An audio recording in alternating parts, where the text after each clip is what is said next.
All right, all right. Pop Ops Pod is back. We are in California, and I just took a California nap.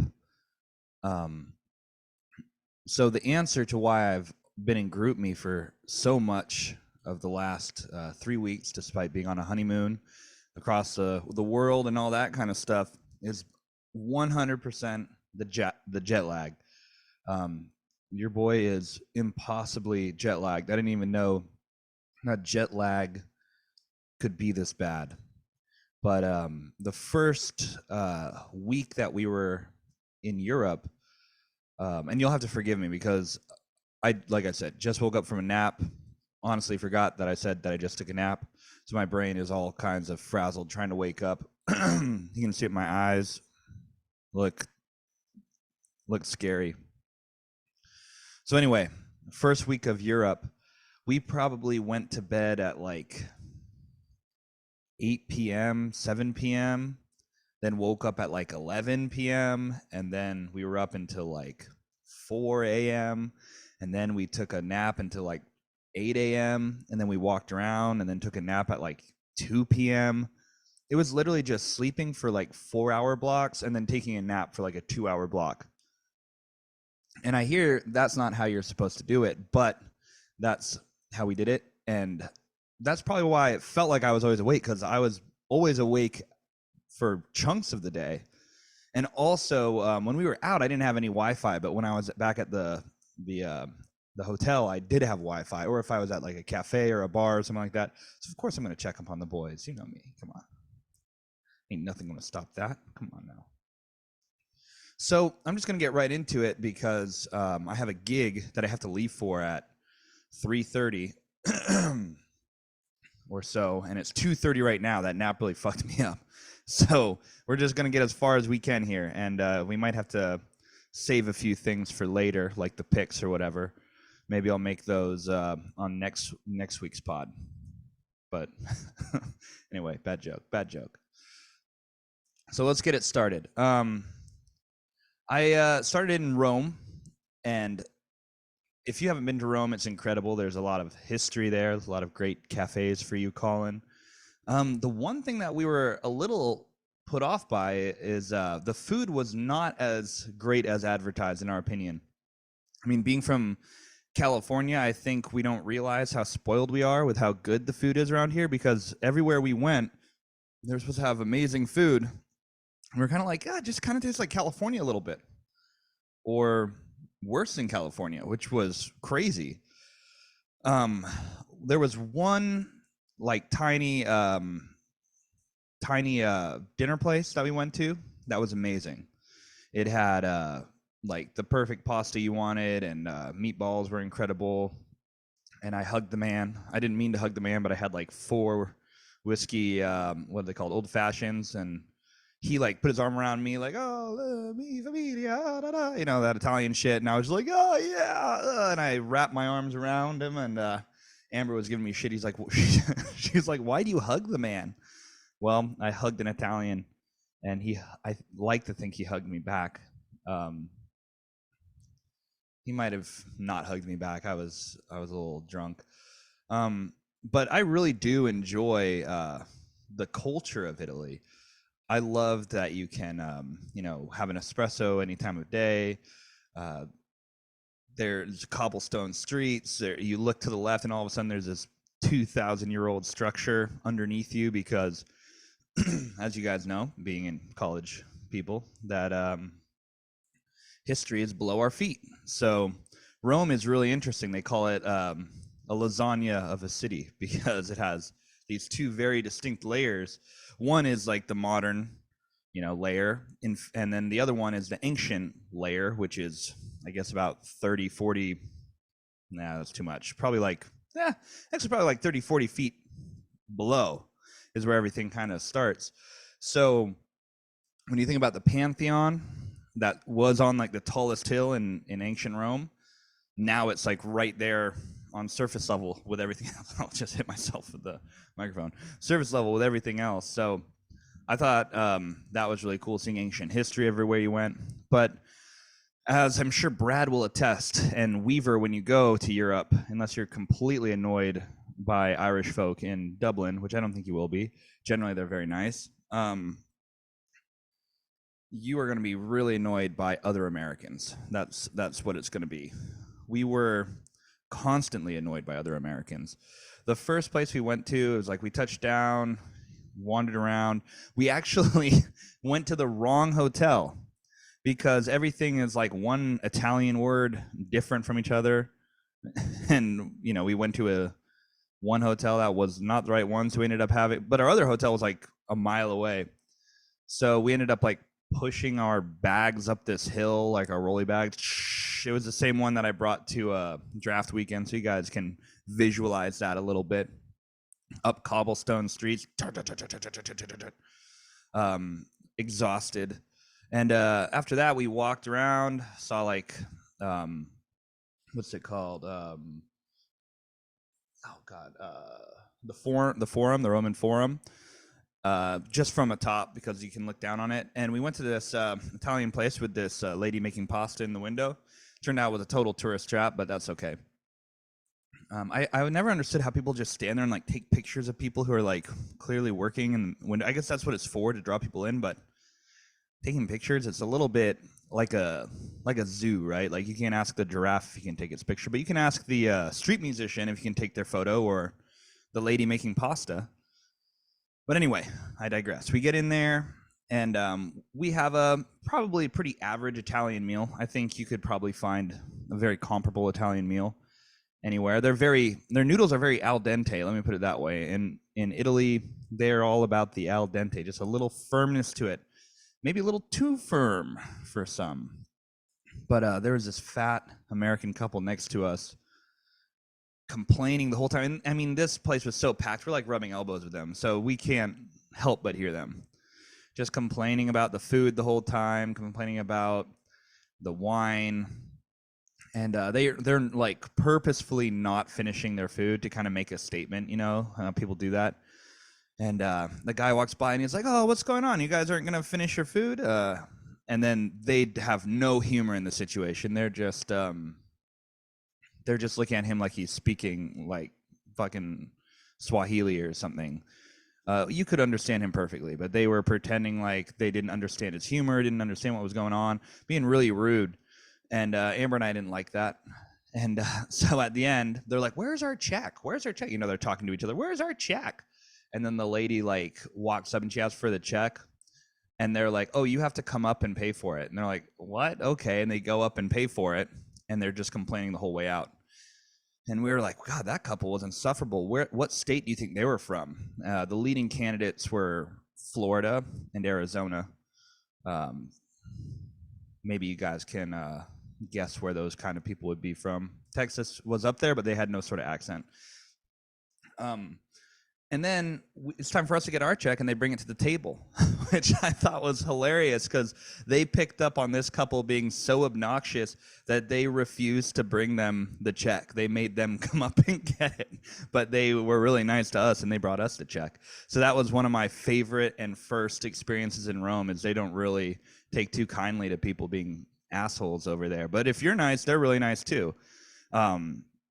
So when we were in Rome, of course you want to, get a beer on the street.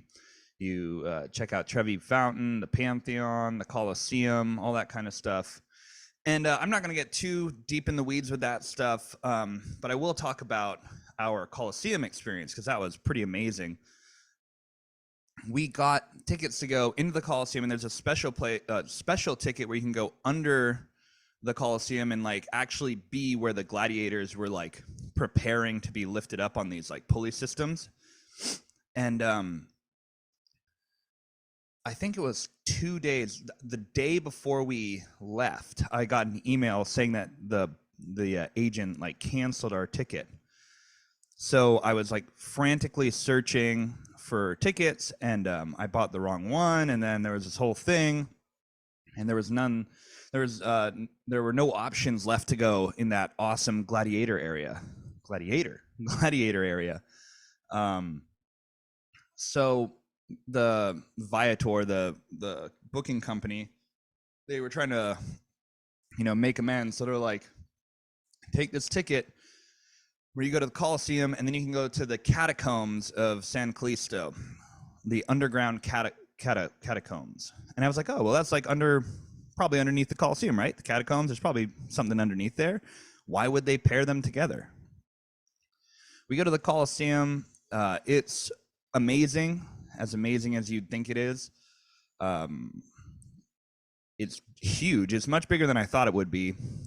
The history there is crazy. Like thinking about them, that it's sad too. They would just like basically slaughter animals, like pretend like they were super dope, and like have these animals basically like hamstrung or like tied up, and then they would just stab them.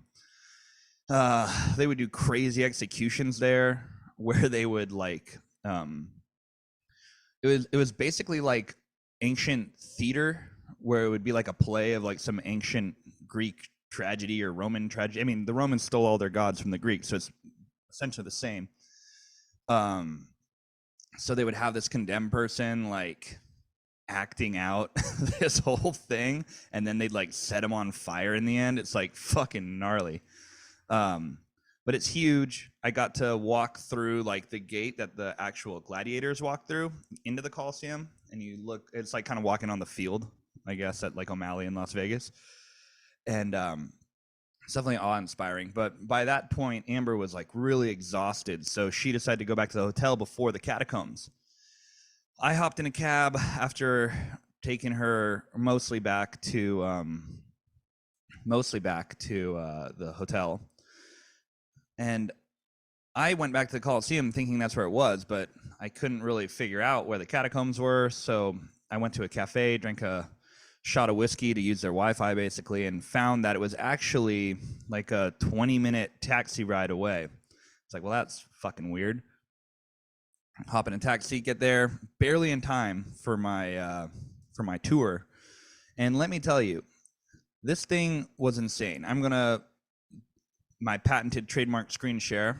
I think it's St. Callisto's Catacombs. I'm not very good at spelling. Oh, Calixtus. Let's share this.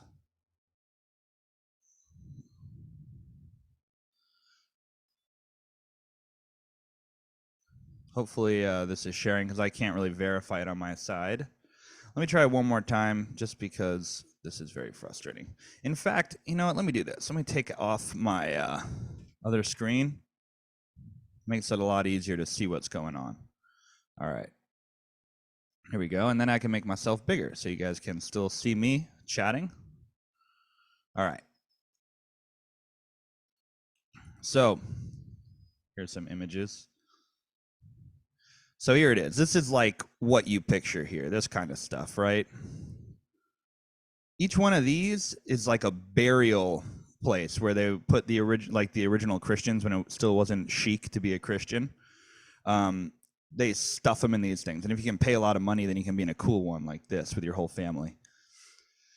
And you'd think like, okay, well, it's probably like, a couple thousand of these, whatever. No, sir. Here's another example, just stacked. There are 5 stories of this. So this is 5 stories deep going into the ground. Looks like this. 5 layers for 20 acres. So I was in this fucking tomb of 500,000 dead Christians, most of which they don't remove the bodies because there's too many of them. And yeah, I was fucking creeped out. I was by myself, not with my wife. So I'm just fucking walking around this catacomb thinking I could easily, if I weren't in a tour group, I could easily take a wrong turn and then just be stuck in this fucking mummy pit forever. 500,000, 40% baby because of the mortality rate, the infant mortality rate. Anyway, it kind of blew my mind. I don't know if you guys knew about the catacombs in Italy, but apparently there's like a dozen, I can't remember the exact number. There's a lot of these catacombs. This one's the biggest one, I think in Italy. But anyway, I don't know if that blows your mind, but 20 acres of 5-layer graves basically was wild. It might not have even been acres. It might have been square miles, or I don't know, kilometers. What do they do over there? Yeah, it probably wasn't miles, huh? That'd be really weird. Anyway, I get out of these catacombs, and now I'm in the middle of a field, basically, in the middle of like some Roman suburb, and I'm like, well, I took a cab here. I don't have any cell phone reception. I don't have any, like, I thought there was going to be like a bus there. There's no bus stop there. And then there were like tour buses that like go there and then leave. And I was like trying to bribe these people to take me, and they're just like, no, we're not taking you. So I'm stuck in this fucking field of dreams and death, trying to find my way back to the Coliseum, which, from what I understand, is a 20-minute car ride away. You could probably do the math on that with your little feetsies. Pretty fucking far. So I start wandering around aimlessly, trying to find a cafe, trying to find anything. Eventually I get to like this street. Walking along the street, there it is, a bus. Beautiful. I'm trying to find my way into this bus. They're like, you have to prepay it. And I'm speaking the most broken Italian. For those who don't know, I had to learn Italian in college. I say like I learned all of the Italian. No, I learned enough Italian to graduate in college because it was required by my major, which is completely equal to all of your majors, especially Pebbles and his PhD. Where was I? I completely got sidetracked. Oh yeah, so I'm speaking Italian poorly, and the bus guy, the bus driver, I guess, tells me you have to buy it online. You can't buy a ticket in the bus. Well, that doesn't help me because I don't have Wi-Fi. So now I'm like feeling double fucked. And at least I know what road I came in on. Now, that's the only thing I have going for me. So I turn around and I just start walking down that road. I'm like, well, I guess if I have to walk for like 2 hours, 3 hours, I'm going to just do it because I got to get back. And after about 15 minutes of this, a taxi, the only taxi I saw, well, maybe there were like two, but one had people in it, goes by. I flag him down and he takes me back to the Coliseum. So everything ended nice, but it was definitely fucked to start. But if you have not been to Rome, I highly recommend it. The history there is incredible. I'm really into that kind of stuff. I don't know if you guys are, but it's everywhere you go. The other thing that was super cool is the Vatican City, which is walking distance from our hotel to get to the Vatican. And that place was the most gaudy shit I'd ever seen in my life. You want to talk about like riches and just like the most incredible interiors and collection of art, which we didn't even get to scratch the surface of. But they have 7 kilometers of like museum of just ancient stuff. There's a lot of rumors that they have like this, I don't think it's even a rumor. I think they definitely have like a gigantic library of ancient documents that they don't allow anyone to really view. Someone can fact check me on that. But, you know, we got to see the Sistine Chapel and St. Peter's Basilica and all that kind of nonsense. But I have to admit, seeing the Sistine Chapel kind of sucks the life out of you because it's literally like herding cattle. It's like everyone's just like this, walking along these corridors. There's like 8 or 9 of them until you get to the chapel, and you can't stop. And they take you through all these rooms with like different art. They have like a map room of ancient maps of like ancient statues, Egyptian shit. But you can't really stop and enjoy it because you're constantly being shuffled into the chapel. So that was kind of a letdown. And by the time we got through it, I've been walking like 23,000 steps a day or something like that leading up to this. This was our 5th day there. So my feet were killing me. I was exhausted, no sleep. Amber's exhausted. So we decided to not actually hang out too much in the Vatican Museum, which, you know, I have a little bit of regret about, but I have crazy FOMO all the time. So it's nothing new. And that's when I went to the Roman Dargans to talk to you guys, because, yeah, anyway. After this, we get on a plane, we go to Barcelona, hang out in Barcelona for like just a day before we get on our cruise. And let me tell you, these kebabs, I guess they're called, doner kebabs. I had them 11 years ago when I went to Barcelona, obsessed with them. They are one of the best things I've ever eaten in terms of like fast food. For those who don't know, they're basically like a burrito, but it's like really fresh, like bread that they generally I went to a place where they're like making all the bread and like cutting all the vegetables in front of you. So it's like fresh bread, fresh vegetables, and then they have those giant rotisseries, and they like shave it off, and then they put like these delicious sauces on it that for whatever reason we can't replicate here in America. And then they panini press it, give it to you. It's amazing. I only had 2, but I would have eaten 100 if I could have. Those were crazy good. And I also saw La Sagrada Familia, which if you guys haven't seen, it is pretty incredible. I didn't get to go inside of it, but here, let me go ahead and do another screen sharing experiment. Why am I so small every time? All right, there we go. It's huge. Yeah, it's pretty gaudy, no pun intended. But yeah, I mean, this is how big it is. If you see that, huge. I think it was the tallest building. It might still be the tallest building in Barcelona, but it's pretty intense looking. Would have loved to go inside, but I did 10 years ago, so not missing out that much. All right, so now we get to the questions everyone wants answered. The cruise.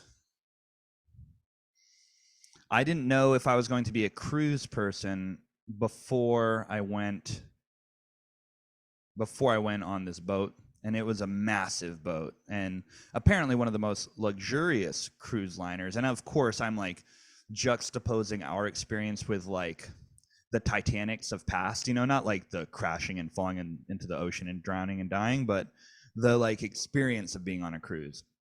Like, I think it was probably pretty similar without the segregation or whatever. Sometimes I wish they're not racial, but like there were some fucking Americans there that I wish we were segregated from. But yeah, wish I could edit that part out. But fuck it, we keeps it real here in this podcast. So with that, let me just cleanse the palate. Anyway, as you know, in like the ancient cruises, if you've ever seen Titanic, they separate it into like a class system. And we probably would have been the fucking Irish shoveling coal into the boiler room or whatever. That would have been probably us, because we decided to go with a less expensive room because we were just going to be out on the boat the whole time anyway. So why spend money on the room?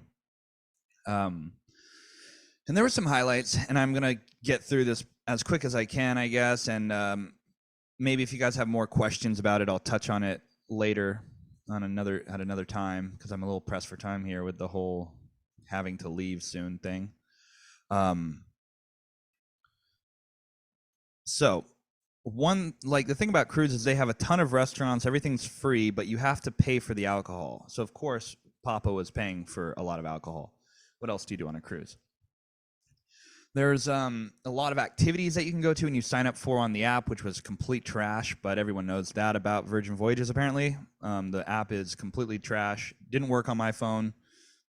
Who knows why? Worked on Amber's phone. So we had to go, everything was like through a porthole, through her phone. Boom, we're there. So we went to a trivia night, and I touched on it how blood red mad I was in the group me, but it was the most blatant shit ever. These fucking old fat Americans were next to us, just like,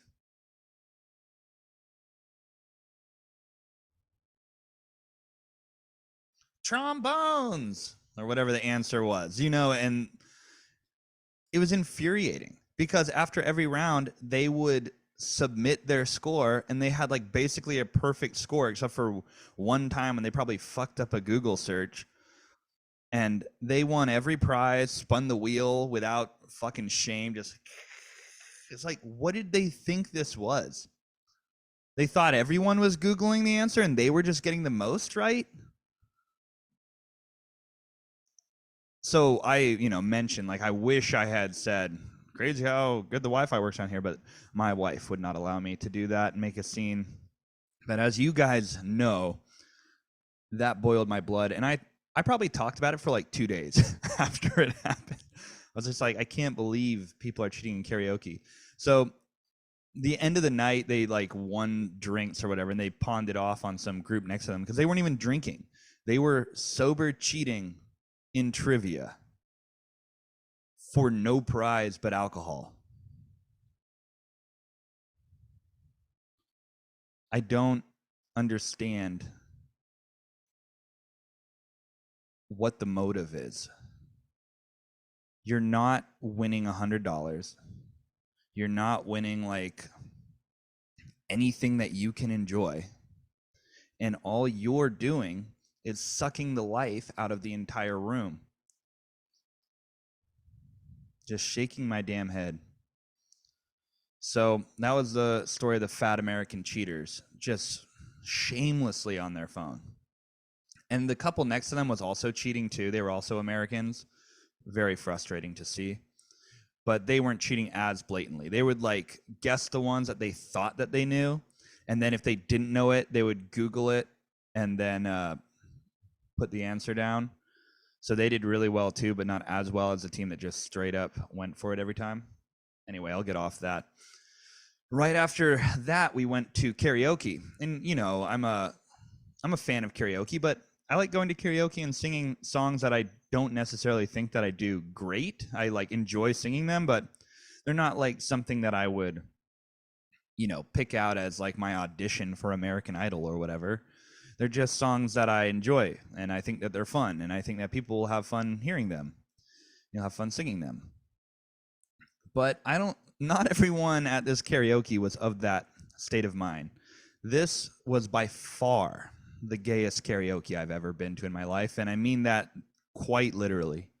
I think every single person who sang was, it doesn't matter that they're gay, but it only matters because of how much gays love musicals and love the theater and love being theater kids. Because these boys were destroying, absolutely crushing, to the point where I didn't perform for the first 2 karaokes I went to because I was too sheepish. They were like, New York, like singing like all this shit. I can't even, they were doing, I can show you the world, like so over the top, perfect. They were all musicals. And I was blown away. There was like a scarlet, I think it was called Scarlet Night or something like that, and everyone was supposed to wear red. We didn't get the memo because we're supposed to be shoveling coal into the engine or whatever. And they were all like, cross-dressing and do all, what do they call it? They call it wearing drag. And they were crushing. Anyway, that's my gay karaoke story. I was very impressed and very shy to perform. Finally, I did Fuck You by CeeLo Green, and I did okay, but I definitely was a little drunk and fucked up the second verse, and I'm sure all the guys there judge me. So the musicians and the food, there were like a lot of musicians that played on the boat too. Very, very average, I would say. There's definitely more talent in the karaoke room than there was in the musician, like, the musician category of the boat. And the food was all very, so I think for most people, like in the Midwest, they would think the food was great. But again, I like go back to living in California. We have like, I think, a higher standard than we realize of what's good and what's bad. And certainly this food was,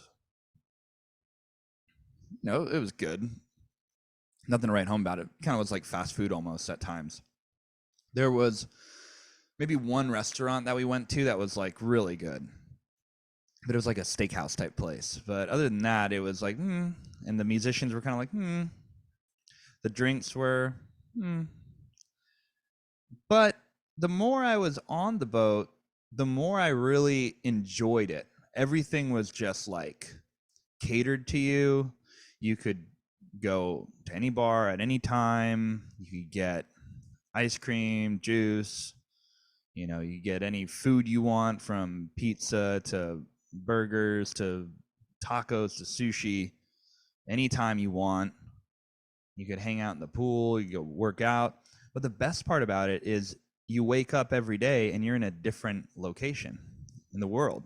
So you wake up and you see this awesome like panoramic of some European town that you'd never seen before. So it kind of it felt exhilarating to wake up every day and just be in a completely new place with a completely new adventure and a completely new story. So I actually ended up really liking the cruise by the end of it, despite all the shit I was talking. I really enjoyed the travel and the exploration aspect of it. Like, I got to go to this Spanish castle in Ibiza. That was very cool.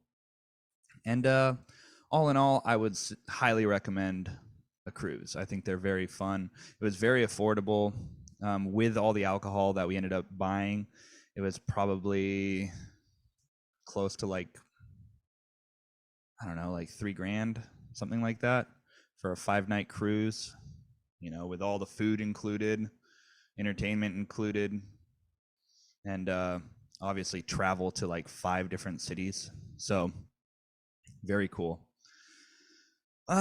So that pretty much caps the honeymoon adventure. And I obviously had an amazing time with the wifey.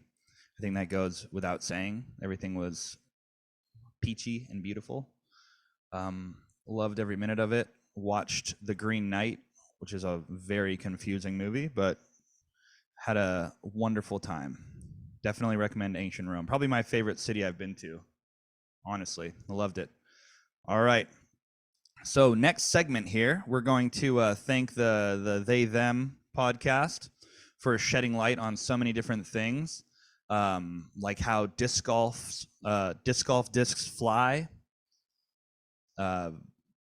revealing and confirming Weaver's pronouns and genders every week, which is great. I'm just gonna wake up one of these times and it'll be Elfkin or something like that. And thanks again for sharing your totally not derivative golden nuggets, which everybody is a giant fan of, especially me. So thank you guys so much for doing all that.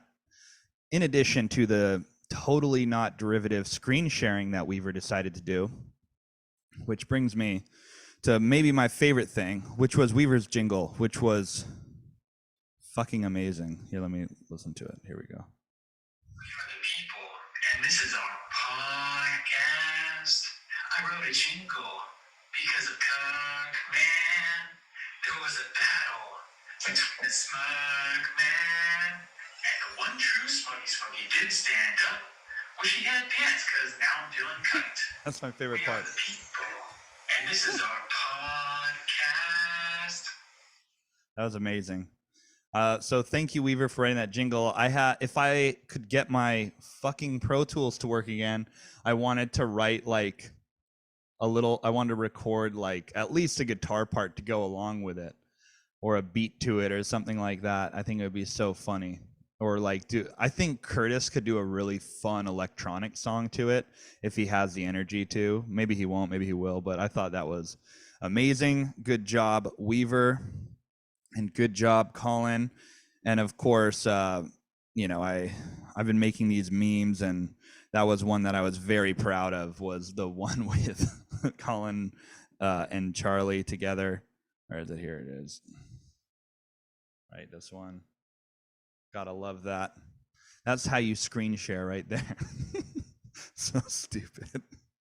All right. So I have a new segment that I've done before, but I've now come up with a name with it, and it's called, I'm scared to say it actually because the fucking derivative podcast is gonna steal it. It's called Under Review with Stu. So I was trying to do offbeat stories, but I think we have to talk about the Davante Adams shove. It's insane. It's insane to me how dick it was. I think it kind of, I don't know how well you guys can see this. Is this playing? All right, good. Last time, I think that, let me make I might need to mute it, but let me, here we go. So he spikes the helmet, pouting. I mean, Hunter Renfrow did just absolutely demolish him, but look at that. So dick, dude.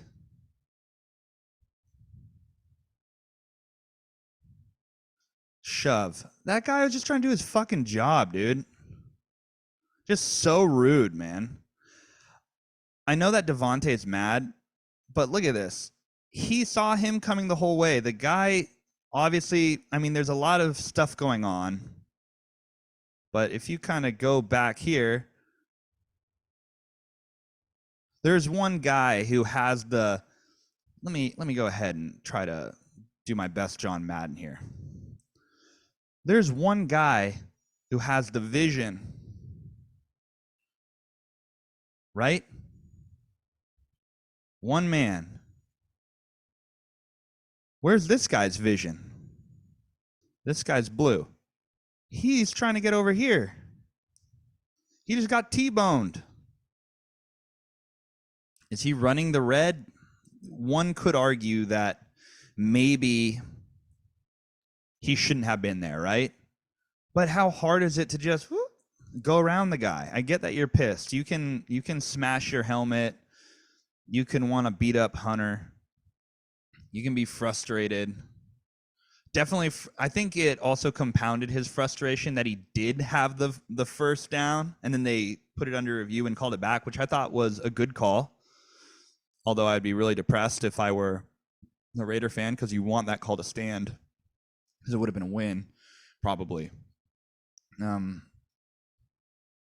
this is sadick. Look at this. Arms fully extended. Look at that. Arms are fully extended. I mean, this guy can't possibly think that he has a concussion or whatever he called. You can't really see where he hit his head. But it's just like, it's that complete disregard for someone who maybe these mega stars deem to be beneath them or something like that. Like, I'm on this level because I'm like a famous football player and the best at what I do, and you're here because you're a stupid camera guy, so I have the right to just be a fucking dickhead to you if I want to. That's insane to me. Now, should he be sued, suspended? I think he should be suspended. I do. I think he should be suspended for that. What, they want to set a precedent that you can just fucking shove around NFL employees like it's nothing. You just play shove around if you want. So yeah, that was under review with Stu. I can't support that. I can't support it. One more time. Smashes the helmet.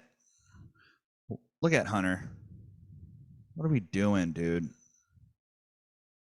What are we doing?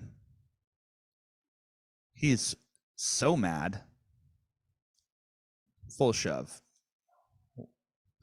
He take a little bit of a dive? Did he take a dive? No, no, no, no, no. He had a big backpack on that was probably pretty heavy. I think it maybe was a combination of this guy having like his hands on something, so he had no balance. And he also has a heavy backpack on. If we go backpacking, and if you tip over, you're just done when you have that backpack. So maybe that was part of it. He probably has a bunch of cables and shit in there.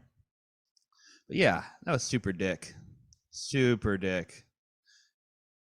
Not a fan. All right, so that was under review with Stu, which brings me to my next segment, Silver Linings Playbook, everybody's favorite. Let's just get right into it here. I could have sworn that I had, yeah, I actually brought the page up beforehand, so you're welcome, team. You're welcome. All right. And of course, I'm going to do my patented screen sharing. Hopefully it's better now that my picture is bigger, so you can see at least a little bit of both. All right. So, everyone's favorite shit, navigating through matchups. So, I guess I'll start with myself. I like my team. That's my silver lining. I really do. I've got AJ Brown, Amon-Ra, St. Brown. I got the Browns. I have a great running back core. Jones, Stevenson, Cook. I have supposedly one of the best tight ends in the league, Darren Waller. Three points. It's like I just can't seem to get touchdowns from this team currently. And yeah, I started Darren Waller. He practiced on Friday, so I had to take the gamble. I was all out of ads, so fuck it. I mean, what can you do? What am I going to do? Start his fucking backup or whatever? But yeah, I guess my silver lining is I still like my team. I think it can bounce back. Maybe not this week, but it feels like I have a chance to sneak into the playoffs if I go on a little run, but it's going to be tough, man. It just doesn't feel like my year. Like when I won those 2 championships way back in the day, you definitely like feel something special. Like you have all the luck, you're hitting where you want, you're getting the waiver pickups you want, and I'm not feeling that this year. I'm feeling definitely like my team is a little snake bit. I like the lineup. Like I go on the waiver wire and there's not really anyone there that I care for. Could you argue I could make a trade? Yeah, but it's like I have Bateman, Brown, and St. Brown as my wide receivers, my running backs. I guess my quarterbacks. Tom Brady hasn't actually been playing that bad lately. Again, not throwing touchdowns, but fuck. Anyway, that's my silver lining is I still like my team. I just need them to hit. And then this week's kind of fucked because of the bye week, and injuries too. But all right, let's get to. I guess I got to go back like this. Let's go to Taysom Devil. So despite 35 points from Taysom Hill, wow, there's a lot of. Oh wow, that's a lot of bench points. Holy moly. I mean, I guess your silver lining, Bacon, is your team is putting up numbers, albeit on the bench, but look at this. 23, 13, 35, 22, 25, 11, 16, 11 from your quarterback. I'm acting like that's awesome. Forget that I said that. So I think that you should be doing pretty well. It turns out this Taysom pick was pretty damn cool if it keeps working for you. We'll see. I'm not sure who's supposed to play quarterback this week for the Saints, but if it's Taysom, did it even say? Limited in practice. Oh, that's not good. 5 rushing scores. Wow. So he might even still get the ball in red zone situations. Really fucking up Alvin Kamara, I bet, huh? So your silver lining is you've got like this awesome lineup. You just got to start them. You just got to start them in the right place. Montgomery is, solid. Why was he on the bench, though? I'm confused. Was he not supposed to play or something? Isn't he a starting running back? Why are people putting their starting running backs on the bench? Am I off here? Colin keeps putting Josh Jacobs on the bench. Why are we putting starting running backs on the bench, guys? Do my 1-4 team a favor and don't choke away your victories by putting your starting running backs on the bench. How about that? All right, what's the king to a Godwin getting absolutely demolished by Maxwell Dunn, Mr. Tradesman himself. Wow. But this is about the silver linings. And silver lining, Sean, is you still have the best stack in the league, which the other podcast finally put to bed. Mercifully put to bed. The best tandem in the league. Look at that. Dun. And then I agree with Colin about Jacoby Myers. I think he is really playing well when he's healthy. So he should be a great, rest of season player for you. And maybe is ETN finally getting some love here? Finally? He's got to take over eventually. He's just too dynamic, right? Or does he look like shit? I don't know. I haven't really been watching the last 2 weeks. But yeah, I think your team is still very good. You still have a very high point total. You just got fucking boat raced by Maxwell Dunn. What can you do? All right, let's go. So we did me, we did Megan, we did that. All right, let's do Risa. Can I have some more? So, Bill, silver lining is you're still platinum, Bill. You still have a lot to be proud of. You have championships. You have the Hall of Fame drinking championship, and then last year's undisputed drinking championship. So you have a lot to be happy about. But your team is not one of those things, unfortunately. I mean, you got 36 points from your kicker and defense. Your bench scored 17 points, It's not looking good, buddy. Not looking good. But you've got all that great hardware, and you can tank the season for a high draft pick next year, because I'm sure you'll get it. All right. We're gay now versus PEDs. So Evan's team finally took an L. I guess, he has taken one before, but I feel like he's been rolling. Putting up a solid 118, just barely losing to Scott. Not really sure where the difference was here, huh? Oh, there it is. Travis Kelce with 30 points. Yeah, that's brutal. That's a brutal L to take. That is a brutal. What were the can you go to the live matchup results or whatever? Full recap.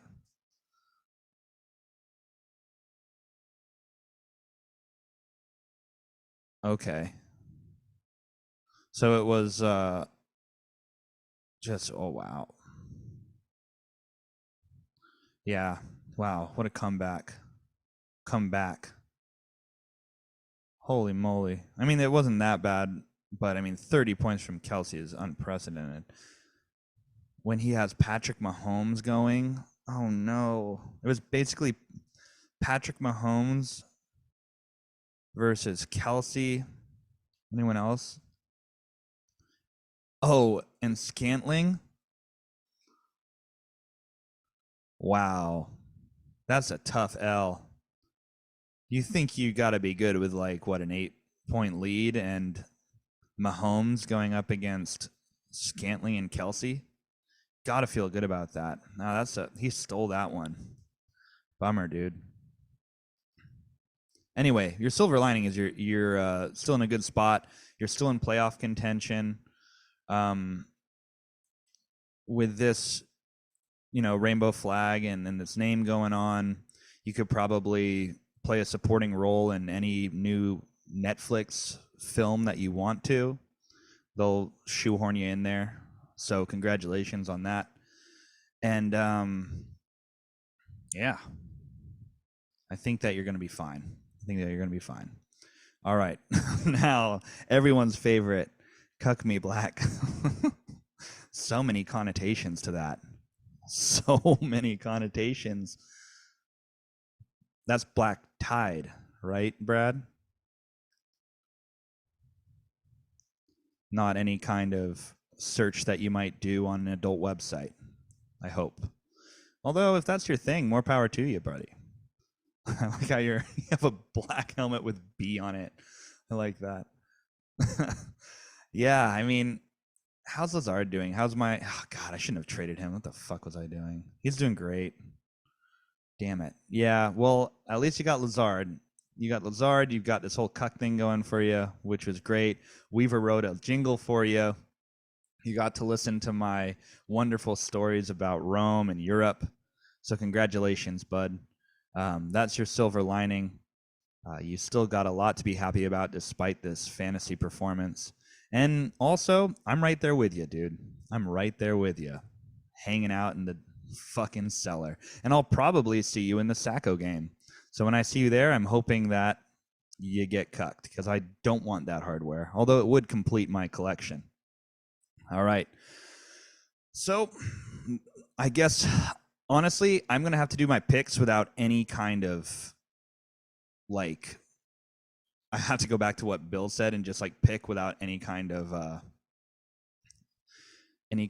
explanation whatsoever. So let's go to, there they are.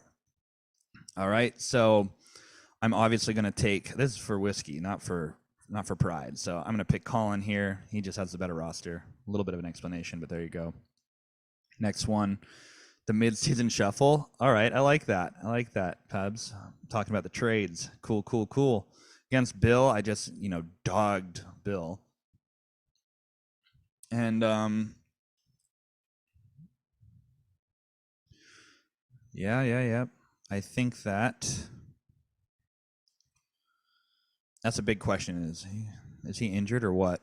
Or he turned to practice. Probably should play. God. I'm going to pick Andrew. This is what you came here for. You don't care about actual football content. You want all the other stuff, right? That's why you guys are here. Plus, I've been out of the league. I haven't been able to watch football for 2 full weeks, so I'm a little bit out of the loop, not going to lie. I didn't, do great research. Yeah, I think Adam's in trouble here. He's projected 93 points, so what's up with that? Mostert, is he going to play even? Is he a must start? He said he's fine, quote, fine. Wow. So we'll see. Gosh, what a tough gig. This guy has performed so well when he's been healthy, and he's just like struggling to stay healthy. And you can tell now he's like, no, I'm fine. I'm not hurt. I can do this, because he wants to hold on to what's his. Pitts is on the bench, huh? I guess that's it for him. You're just going to roll with this guy, Evan Ingram? Okay. So it doesn't have anything to do. Oh, this is what it has to do with. Well, maybe there'll be some last minute tinkering, but I got to go with Taysom Indian Devil. He's going to do great, especially if fucking Taysom Hill is starting at quarterback again. That's crazy. I hate that tag, but I mean, like, what are you going to do? I think you just say he's not a quarterback. I think whoever is I just thought about this, but I think it's the right answer. Whatever your team has as the starter, if you're a starting quarterback in the NFL, week 1, you get the QB tag. If you have a backup that's like a legit backup who is now playing because the other guy got hurt, then that guy gets the tag, but only until the other guy's not hurt anymore. And then there's like some kind of decision down the pipeline.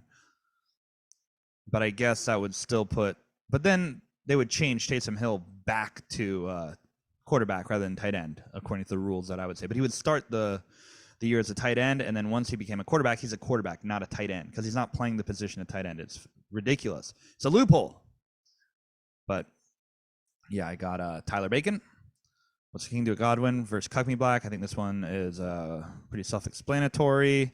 There's going to be a tight end in there, although one hasn't. Without a tight end, with one hand tied behind his back. Oh, look, it's the Sistine Chapel. That's so nice. It's what I went to. Um, yeah, it's definitely, especially with that Rome shit, that Vatican City shit. I gotta pick my boy here. All right, the Battle of the Rainbows, the battle of the Netflix supporting roles. We got Maxwell Dunn versus Ebird. This is a tough one to pick, honestly. So we got who on the bench? Who's having Devontae Adams, of course. Yeah, that's a little bit of an L. Gosh, maybe I should make you a trade for this guy, huh? What's wrong with him?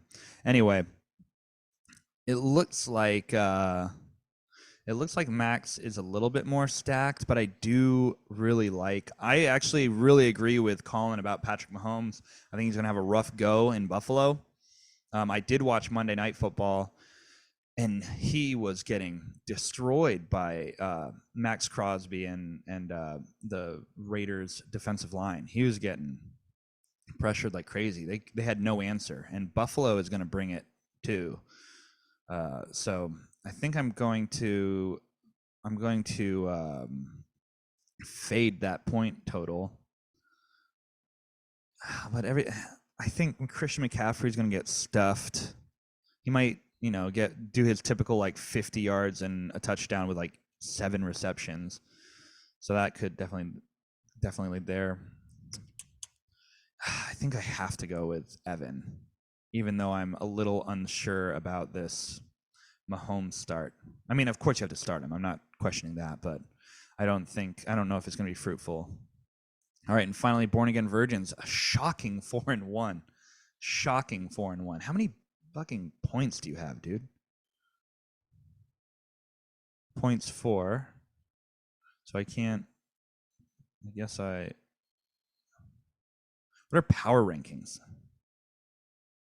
Oh, I'm 6 in the power rankings. Whatever that means. But I'm 6 in the power rankings, and Weaver is 10th. Whatever this means, I have no idea what that's all about. Draft day projections, I was 4th. Current projections, 5-9. I'm 5-9. Oh, why they do Adam like this? 2-12 and oh no, they think Colin's gonna be 13-1, dude.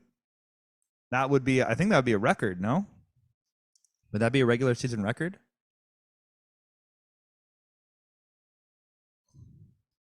I don't know. All right, where was I at? All right, here we go. Born Again Virgins versus PEDs. Oh yeah, this is easy. I mean, Scott doesn't have a team. You're basically playing my nephews right now. He could field my nephews and get as many points as he's going to get. All right. So finally, and I only have a few minutes left, so I'm going to try to get this as quickly as possible. So I'm not going to be able to do everything, even though I railed you guys on this, on sending me your mailbag. I'll do my best here. Mailbag from one Aaron Weaver.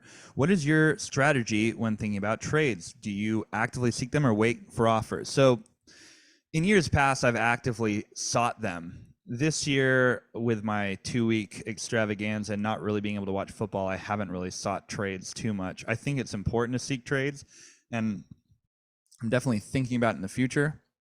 And if someone brings you an idea, you might be able to look at their lineup and say, I covet this player that they are not valuing the way that you value them, so you make the trade. So I think that you should actively seek trades if you want to win championships. This year seems like the frequency of trades is significantly higher than past years. What do you think this means about our league in general and as fantasy managers? I think that we've seen the success of trades in the past. I think it's impossible not to. I mean, both years that I won championships, I was one of the only teams to make a trade, and both trades greatly benefited me. And I think people like kind of valued their players, they overvalued them, and now they're thinking more openly about it. They see success, they see that they need to change their their feng shui. I don't know how else you would say it. They just need to change, and I like it. I think it shows growth, emotional growth. Should we do a cruise for fantasy draft weekend? It's so funny that you said that because I was actively thinking about that. Fantasy cruise would be incredible, and it would be fairly. It would be expensive-ish. But I think, I mean, it could. Dude, the Wi-Fi was god awful on that boat, so that could be a real issue. We would have to maybe do it like old school, old school, like with all of us having like bacon magazines, like that kind of old school.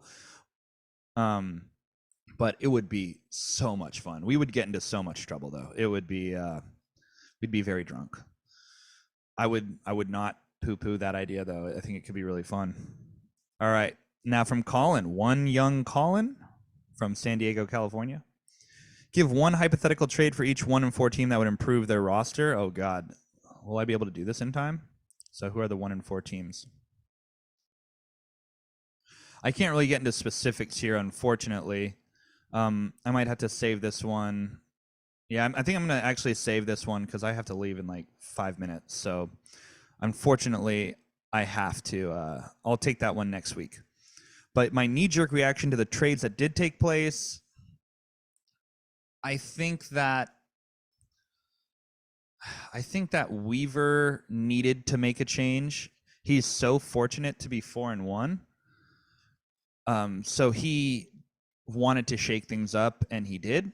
He traded, he lost some of his handcuff capital, but he was able to hopefully get Michael Thomas, who's going to be hopefully playing without the Swiss flag next to his name. And so I think he kind of saw the writing on the wall that his team, despite its record, needs a little bit of a shot in the arm. So I like what he was doing. I really obviously love what Max has done. Max has really parlayed his trades well. I like that that Pebbles traded away Eckler and then immediately replenished his bench with Dobbins, who I think is going to be fine. So there were a lot of meh trades for me. I'm a little bit bummed about my Lazard trade. But I mean, you win some, you lose some. So the next one is from Evan, and it's a honeymoon report, best and worst experiences for food. The best one was in Rome for sure. The worst one on the boat. So best one was that small restaurant in Rome. Worst on the boat. People, best people. We met these two awesome people from London who were very cool. They were like graphic designers and stuff, and they're thinking about moving to California. So we met them and hung out, had dinner with them at this Korean restaurant, where you have like the stove in front of you and you cook on it. We kind of got randomly paired with two couples who were amazing, really awesome people, Americans, and they were actually, the London people were not British. One was from oh God, where was he from? I want to say it was like Nicaragua or something like that. And she was from Michigan, but they live in London. Sightseeing. The Colosseum was amazing, but the Vatican and the Pantheon were the two most awe-inspiring places that I've been to in a long time. The Pantheon, especially because it has, architectural feats that we still can't quite figure out how they were able to accomplish it. And I love that kind of stuff, like ancient mysteries, aliens. And drinking, I actually, I drank a lot, but there was only one night that I really went ham, and that was the first night I went to the theater kid karaoke. And that day I was really hungover, and Amber was feeling pretty sick, so we ended up just kind of chilling in bed almost the whole day, which was kind of nice actually, because I had been walking like for a week straight, like basically like 10 miles a day. And so I was ready to have a break. And then what do you think of a possible CMC trade? I mean, like in real life or for fantasy purposes? For fantasy purposes, I think I'm probably good on my running backs. How can you say no to CMC? But I think the price tag would be too high for him. on name value alone. And for real life, I hope the Panthers do trade him. I really do. We are obviously a horrible team that needs to plan for the future, and we need to start shaking things up. And for Christian himself personally, I really hope that he's able to get to a team that's actually competitive. If he goes to the Panthers of the North, Buffalo, with Sean McDermott, I think that would be an awesome destination. I would love to see him in Buffalo.